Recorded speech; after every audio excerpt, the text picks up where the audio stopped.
महत्तम।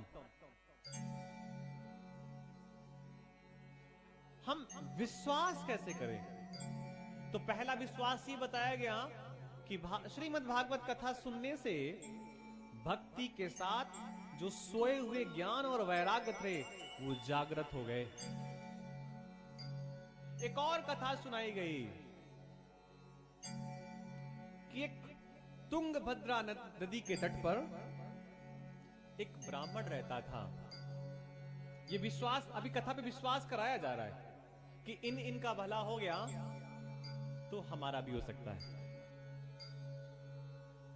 ब्राह्मण का नाम था आत्मदेव। नाम कितना सुंदर है।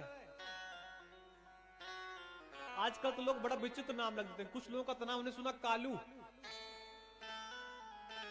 और कालू नाम सुनकर के ऐसा लगता है जैसे काटने वाला हो।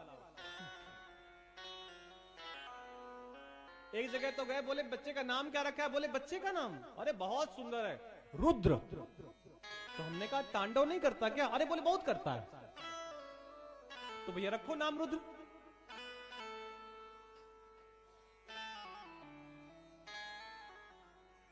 नाम क्या था? आत्मदेव, जिसने अपने आप को देवताओं को अर्पण कर दिया, जिसकी आत्मा देवताओं के चिंतन पे लगातार लगी रहती है, जो हमेशा देवताओं का ही चिंतन करता है, ऐसा आत्मदेव। और उसकी एक पत्नी जिसका नाम धुंधली। अभी 2 महीने पहले जब सूरज नहीं निकल रहा था, देवता प्रकट नहीं हो रहे थे, तो एक भाषा का उपयोग किया जा रहा है। क्या? धुंध छाई हुई है, धुंधली, जिसपे उस आत्मदेव जैसे विद्वान ब्राह्मण का प्रकाश किसी प्रकार का लाभ नहीं दे पा रहा। एक व्यक्ति मिला, उसने बोला कि 4 महीने की बारिश हो गई और हमारे घड़े में एक बूंद भी जल नहीं गया। 4 महीने की भयंकर बारिश और हमारे घड़े में जल की एक बूंद भी नहीं गई। तो लोगों ने पूछा वो कैसे? अरे बोले हमने अपने घर की छत में मटके को उल्टा रखा हुआ था, गीला तो हुआ मटका, लेकिन जल की बूंद एक भी अंदर नहीं गई। अगर खुला रखा होता तो उसमें जल भर गया होता। आत्मदेव कि जो बात ना सुने वो धुंधली। और कथा में एक पक्ष की बात कही जाती है, दूसरा पक्ष स्वयं समझने वाला होता है। वो दोनों में से कोई भी एक हो सकता है, धुंधली, पति पत्नी में से, जो एक दूसरे की बात ना सुने। समस्याएं किसकी आनी होती? सब कुछ ईश्वर की कृपा। एक दिन आत्मदेव ने देखा कि एक कोई पुरुष अपने बालक के साथ खेल रहा है, दुलार कर रहा है, और बदले में वो बालक अपनी पिता की छाती पे चढ़ा हुआ खड़ा है। अब बालक छोटा है, अच्छा लग रहा है पिता को, वो बड़े प्रेम और दुलार के साथ खेल रहा है। तो आत्मदेव के मन में जिज्ञासा जागी कि अगर मेरे पास भी बेटा होता तो मैं भी ऐसे ही अपने बालक के साथ खेल रहा होता। संसार का नियम कुछ विचित्र है। ऐसा देखने में आता है कि ये इसे बहुत प्रेम कर रहा है, लेकिन ऐसा होता नहीं है। जैसे एक बंदर, अगर प्रेम की परिभाषा कहीं बोली जाती है तो यह कहा जाता है कि बंदर से ज्यादा अपने बालक को कोई प्रेम नहीं करता। लेकिन आप गौर से देखिए तो बंदर कभी, बंदरिया या बंदर कभी भी अपने बालक को पकड़ता नहीं है।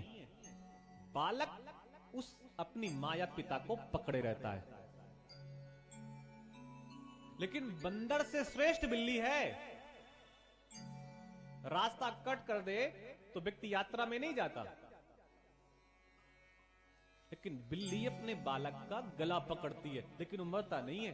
और उसी मुंह से चूहा पकड़ती तो तुरंत प्राण निकल जाते हैं। ऐसी कहावत है, सच्चा प्रेम चिड़ैया का और झूठा प्रेम, आप लोग बोलिए, बंदरिया का। बंदरिया अपने बालक को पहले नहीं खिलाती, पहले स्वयं खाती है और जब वो छक जाती है तब अपने बालक को भोजन कराती है। सच्चा प्रेम चिड़ैया का। और चिड़िया क्या करती है, वो गई जहां पर गोबर पड़ा हुआ है, अब उसमें चोंच डाल डाल के कीड़े निकाल रही है, और जाकर के अपने घोंसले के पास पहुंची तो उसका बालक पहले ही मुंह खोले बैठा है। सच्चा प्रेम चिड़िया का। उस आत्मदेव को लगा मेरा भी बालक होता तो मुझे भी ऐसे ही प्रेम करता। बोले क्या करें? तो किसी ने कहा संत मंडली आई है, वहां पे चले जाइए। आत्मदेव गया संतों के पास और संतों से पुत्र सुख की प्राप्ति कैसे हो, ये उसने उपाय पूछा।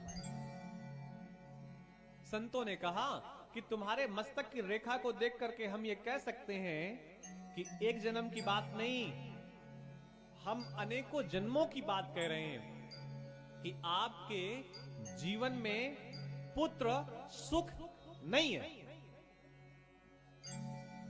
लेकिन उस आत्मदेव को ऐसा लगता था कि संत महात्मा अगर प्रसाद में कुछ भी दे देंगे तो हमारा सब कुछ हमें हासिल हो जाएगा। कथा को बहुत ध्यान से सुनिएगा, बात करने का मौका रोज मिल जाएगा सोने का। लेकिन भागवत की पुण्यमयी कथा बहुत कम श्रवण करने को मिलती है। हम पूरे जीवन क्या करते हैं? मरने की तैयारी करते हैं। काय की तैयारी करते हैं? मरने की। मरने में क्या होता है? लंबे समय तक सो जाते हैं। मरने में यही तो होता है, व्यक्ति सो गया, काम खत्म। और शाम को हम क्या करते हैं? सोते ही तो हैं। तो उस लंबे से सोने के लिए पूरे जीवन भर प्रयास करते हैं, रोज सो करके, कि उस लंबे समय तक कैसे सोया जाए। तो कथा को बहुत ध्यान से सुनिएगा। आप थोड़ा थोड़ा सोते हैं ना, कुछ लोग तो इतना प्रयास करते हैं, नहीं नहीं रात में मजा नहीं आ रहा है, कथा 3 बजे, अरे चलो भोजन हो गया 1 बजे का, 2 घंटे सो लेते हैं। तो दिन में भी प्रयास कर रहे हैं कि जब एक बार सो जाएं तो कितने भी घंटे, घड़ियाल, नगाड़े और लोग कितना भी जगाएं, हम जागे नहीं। आत्मदेव ने महात्माओं से कहा, महात्मन हमने सुना है आपकी भाषा में, आपके शब्दों में अमृत होता है, और हमें पुत्र का सुख दीजिए। शब्दों को समझिएगा। महात्माओं ने कहा, और वो रोने लगा आत्मदेव, सर पटकने लगा। महात्माओं ने अपना हाथ उसके मस्तक के आगे लगा दिया, ये कह करके कि रो मत। लेकिन एक बात और कह दी कि तुम्हें पुत्र से बहुत कष्ट मिलेगा, इतना भयंकर कष्ट पुत्र से मिलेगा कि उसे सहन नहीं कर पाओगे। बात बात पर पुत्र तुम्हें फटकारेगा, डांटेगा, बात बात पर वो तुम्हारी आलोचना, अवहेलना और तुम्हारी बात नहीं सुनेगा, इतना कष्ट देगा। तो वो आत्मदेव जो रो रहा था वो हंसने लगा और मुस्कुराने लगा। उसने कहा, महात्मन इस प्रकार का दुख तो हमें तभी मिलेगा जब हमारे संतान होगी। ये दुख तो हमें तभी मिलेगा ना जब हमें संतान होगी। इसका मतलब मैं पिता बनूंगा, मुझे संतान मुझे मिलेगी, क्योंकि ये दुख तो तब देगी जब संतान होगी। बिना संतान के दुख कैसे मिलेगा? बिना संतान के वो हमारी निंदा कैसे करेगा? बिना संतान के वो हमारी आलोचना कैसे करेगा?